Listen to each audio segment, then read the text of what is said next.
황희찬 선수가 모처럼 공격 포인트를 기록을 했습니다. 박스 안쪽에서 침착하게 라우리 메네스에게 내주면서 네. 어시스트를 기록을 했는데 어시스트가 예전에 있었나 생각을 했었거든요. 근데 없었더라고. 프리미어리그 이적 이후엔 처음이죠. 맞습니다. 그리고 아스날전에 골을 넣은 것에 이어서 네. 이번엔 도움까지 부상 복귀 이후로 페이스가 괜찮아서 다시 한번 우리가 황희찬 선수의 공격 포인트 순도를 높게 기대해봐도 괜찮을 것 같아요. 기대가 좀 되는 상황인데요. 시즌 1호 도움은 어떻게 기록했느냐. 이번 와포드전이었습니다. 맞습니다. 13분에 왼쪽 하프 스페이스 지역으로 공을 좀 길게 치고 저돌적으로 황희찬 선수가 들어갔는데요. 이 과정에서 황희찬 선수가 빠르게 들어가면서 상대 센터백 사미리 선수를 당겼어요. 사미리 선수가 그래서 황희찬 선수를 따라가다 보니까 옵사이드 트랩이 무너졌고 네. 그때 황희찬이 빠르게 라우리 메네스가 중앙에 있는 걸 포착하고 라우리 메네스에게 짧은 패스를 연결하면서 라우리 메네스가 이걸 오른발 터치 후 빠른 타이밍에 왼발로 마무리. 그래서 득점에 성공을 했습니다. 맞습니다.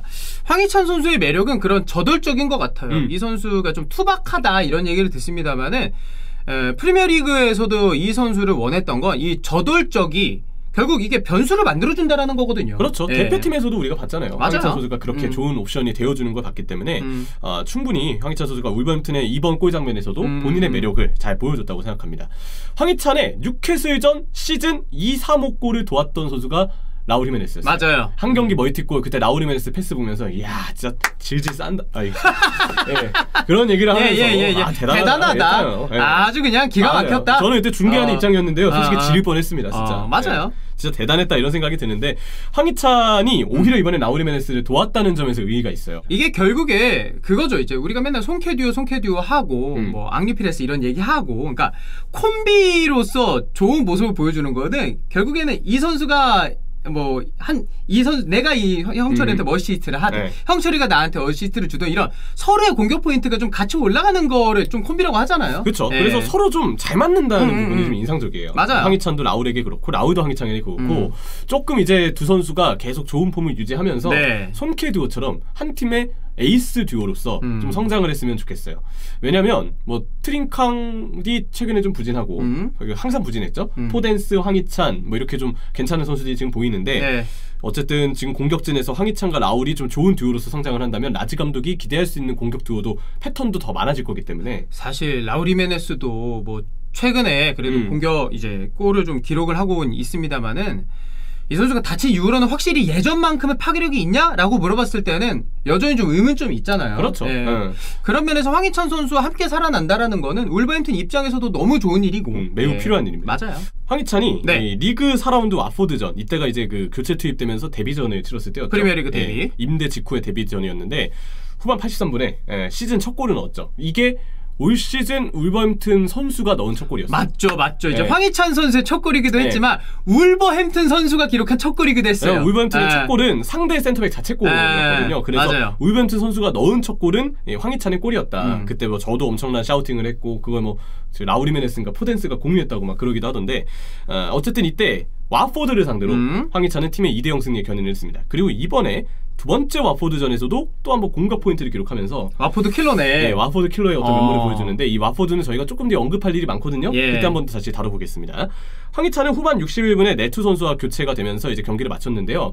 3대0으로 승기를 잡은 상황이었기 때문에 주말 에버튼전 출전을 준비하는 듯한 교체였습니다. 사실 네투도 이제 부상에서 돌아왔고 파비오 실바라던가 트링캉이라던가 이제 측면에서 뛸 선수들은 많기 때문에 황희찬 선수가 부상 복귀해서 과연 주전 자리를 꿰찰 수 있냐 이런 거에 대한 의미 좀 달렸는데 황희찬 선수가 그래도 꾸준하게 선발로 출전을 하고 있고 이번에 교체 아웃된 거는 진짜 형철이 말대로 다음 경기를 대비하는 차원에서라고 좀 봐야 될 것 같아요. 그렇죠. 그래서 황희찬 선수는 충분히 좋은 폼을 보여주고 있다. 라지의 신임을 받고 있다는 점 확인할 수 있습니다. 네, 그리고 오늘 저희가 해볼 거는 손흥민 선수의 첫 시즌과 과연 라운드별로 공격 포인트랑 이런 것들을 좀 비교해보면 어느 정도 페이스인가 이런 거를 좀 저희가 한번 해보려고 준비를 했죠. 손흥민 선수가 프리미어리그 데뷔를 했던 건 2015-16 시즌이고요. 반대로 황희찬 선수의 프리미어리그 데뷔 시즌은 바로 올 시즌 맞습니다. 2021-22 시즌입니다.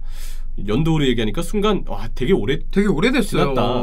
그거 되게 생생하게 봤던 기억이 있는데 그러니까 손흥민 선수가 저는 늘 앳된 얼굴로 기억을 해요. 그 함부르크에서 오른발로 툭 쳐가지고 골문 비어있는 왼발 비어있는데도 왼발로 차는 거죠. 예전에 그 머리띠 하던 시절이잖아요. 그때는 머리띠 안 했을 거예요. 데뷔전 때는 제가 그때 그 첫 골을 저 라이브로 그때도 봤었거든요. 완전 첫 골이요? 완전 첫 골. 함부르크에서. 어릴 때네. 그거를 보고 제가 이 선수는 과연 얼마나 좀 성장할까라고 생각하면서 프리미어리그까지 같이 이제 보고 이래가지고 늘 앳되다고 생각을 하거든요. 그죠? 근데 요즘은 이제 확실히 이제 어른스러운 외모가 됐잖아요. 네. 옛날에 이 소년에서 느낌이. 아니 데뷔한 그 2015-16 시즌 벌써 6년 전이니까. 그러니까 시간이 많이 지났죠. 진짜 많이 지났습니다. 6년 전에 앳됐던 손흥민 선수와 지금의 황희찬 선수. 네, 보면은 일단 황희찬 선수는 4라운드 와포드전에 데뷔를 했죠. 네. 그래서 이때 한 골 딱 기록을 합니다. 먼저 일단 출발을 했고 손흥민 선수의 프리미어리그 데뷔는 5라운드 썬더랜드전부터 시작이 됐었어요. 사실 이적하는 데 있어서 막 잡음이 없어서 깨끗하게 막 이적료 주고 확실하게 막 바로 시즌 전부터 영입되고 이런 건 아니었어요. 맞아요. 좀 늦게 영입이 됐죠. 그러다 보니까 5라운드 썬더랜드전에 데뷔를 했고 6라운드 크리스탈 팰리스전 2경기 만에 손흥민 선수 프리미어리그 데뷔골을 터뜨립니다. 아, 빨랐다. 네, 그러니까 둘 다 빨라요. 황희찬은 데뷔 전에서 바로 데뷔골을 넣었고요. 그러네. 손흥민 선수는 데뷔전 이후 두 번째 경기에서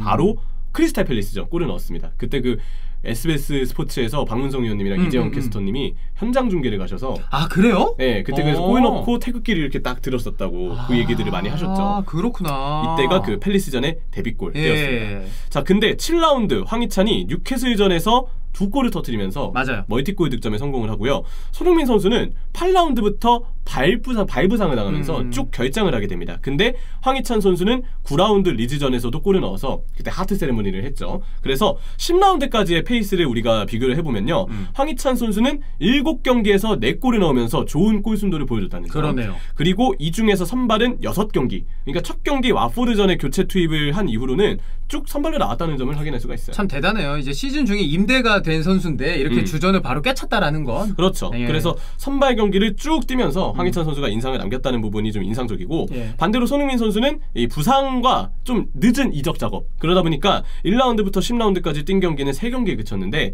근데 그 인상 깊은 크리스탈 팰리스 역습에서의 한방 좋은 출발을 알렸다는 점을 확인할 수가 있습니다. 아 그리고 11라운드부터 20라운드까지 보면요.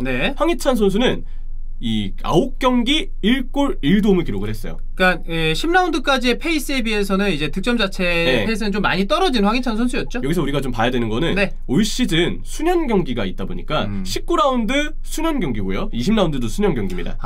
네, 그건 좀 고려를 해야 돼요. 그러니까 그냥 우리가 라운드로 보기로 했고요. 그래서 황희찬 선수가 11라운드부터 17라운드까지 16라운드 중간에 체력적인 이슈 때문에 한번 교체 출전한 거 이외에는 쭉 선발로 놨는데 아쉽게 공격 포인트가 없었습니다. 그리고 수년 경기로 미뤄진 경기들 이외에 20라운드 때 경기들을 보면 계속 황희찬 선수가 공격 포인트가 없고 부상도 좀 겹쳤어요. 그런 아쉬움이 있었는데 자 보시면 19라운드 와포드전 수년 경기였죠. 이때 하나의 도움을 기록을 하게 되고요. 그리고 20라운드 아스날전 수년 경기 이게 먼저 치러졌는데 이때 한 골을 득점을 하게 됩니다. 자 손흥민 선수는 어땠느냐? 아까 그 발부상 때문에 8라운드부터 11라운드까지 쭉 결장을 했는데 12라운드 교체 출전을 통해서 일단 복귀를 신고하고요. 13라운드 웨스트햄전에 1도움을 기록합니다. 어시스트를 이때 기록을 해놓구나. 근데 13라운드 14라운드전 연속으로 선발 출전했는데 이후에 15라운드부터 쭉 교체로만 출전을 했어요. 근데 교체로만 출전을 했는데 19라운드 똑같은 아까 황희찬 선수의 와포드전 도움도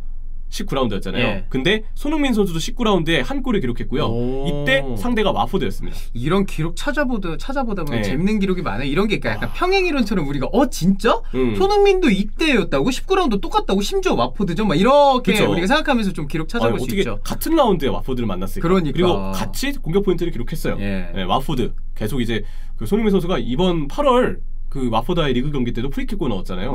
그런 거 생각하면 한국 선수들이 와포드한테 좀 강한 거 아닌가 약간 이런 생각도 듭니다. 그리고 20라운드 경기 때는 손흥민 선수 교체 출전. 근데 똑같은 20라운드 때 황희찬은 골을 넣었다. 이렇게 확인할 수 있는데 11라운드부터 20라운드까지 황희찬은 9경기 1골 1도움 이 중에 선발 8경기고요. 손흥민은 9경기 1골 1도움 마찬가지로 똑같은 공격 포인트인데 선발 경기는 2경기로 좀 적었습니다. 이때가 제 기억이 맞다면 이제 부상에서 복귀한 지 얼마 되지 않아서 선발에서 좀 이제 벤치에서 좀 출전하는 경우들이 좀 있었고 이때가 한참 오프더볼에 대한 얘기가 좀 많았어요. 그래서 맞아요. 적응기. 맞아요. 적응기다 이렇게 좀 봐야 될 것 같아요. 이 시기에 손흥민 선수는. 근데 거듭 말씀드리지만 황희찬도 19라운드, 20라운드가 수년 경기였던 걸 생각하면 이 시기 부상과 좀 적응, 약간 공격 포인트에 대한 아쉬움들까지 겹치면서 황희찬도 비슷한 시기에 적응기를 겪었다고 보는 게 시기적으로 보면은 맞습니다. 라운드로 봤을 땐 좀 골을 기록했지만 자 21라운드부터 30라운드까지 보면요. 일단 황희찬 선수는 앞서 18라운드 때 당했던 부상이 쭉 이어졌기 때문에 23라운드까지 부상 그리고 24라운드 복귀했지만 벤치에만 머물렀고 25라운드에서야 교체 출전을 하면서 27라운드부터는 쭉 선발 페이스를 수년 경기 포함해서 이어가고 있습니다. 그러면서 이제 지금까지 오게 됐고 손흥민 선수는 21라운드부터 쭉 교체로만 출전을 하다가 23라운드, 24라운드에 비로소 선발로서 기회를 받았어요. 그리고 25라운드 교체 출전, 그리고 다시 한번 선발 교체 띄엄띄엄 출전을 했는데 공격 포인트는 없었습니다. 자, 그리고 황희찬 선수는 29라운드부터는 아예 지금 리그가 진행되지 않았기 때문에 우리가 이후를 따져봐야 되는데요. 손흥민 선수는 29라운드, 30라운드도 교체 출전과 아예 결장 한 번. 그래서 공격 포인트가 계속 좀 저조하게 네. 이 중반기 때 찍혔다는 걸 확인할 수 있습니다. 31라운드부터 38라운드까지는 손흥민 선수만 이제 경기를 치렀기 때문에 한번 쭉 보면요.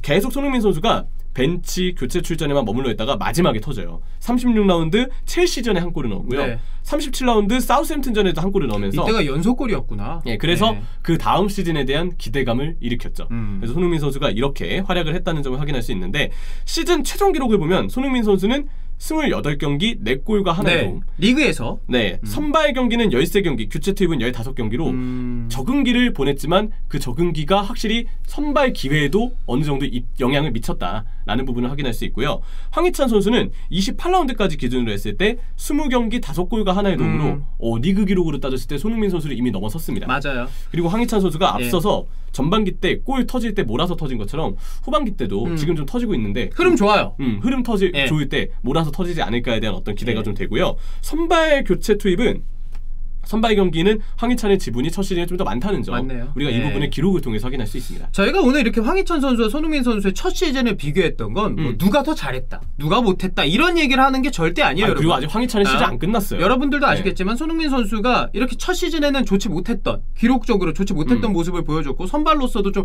거리가 있었던 모습을 보여줬지만 결국에 프리미어리그에서 6시즌 연속 두 자릿수 득점하는 최고의 윙어가 되지 않았습니까? 이 다음 시즌부터 2016-17시즌부터 터지잖아요. 그런 거 보면 손흥민 선수도 지금 잉글랜드에서의 커리어가 이렇게 좀 적응기를 보내면서 이렇게 쭉 올라가고 있듯이 황희찬 선수도 올라가는 시기 좀 더 빠르게 잡아서 손흥민과 마찬가지로 괴를 같이 하는 길을 걸었으면 좋겠습니다. 둘 다 최고의 선수니까 우리 좋은 모습 보여주길 응원합시다. 황희찬 시즌 1호 도움 박수! 박수! 희찬아 골 더 넣자!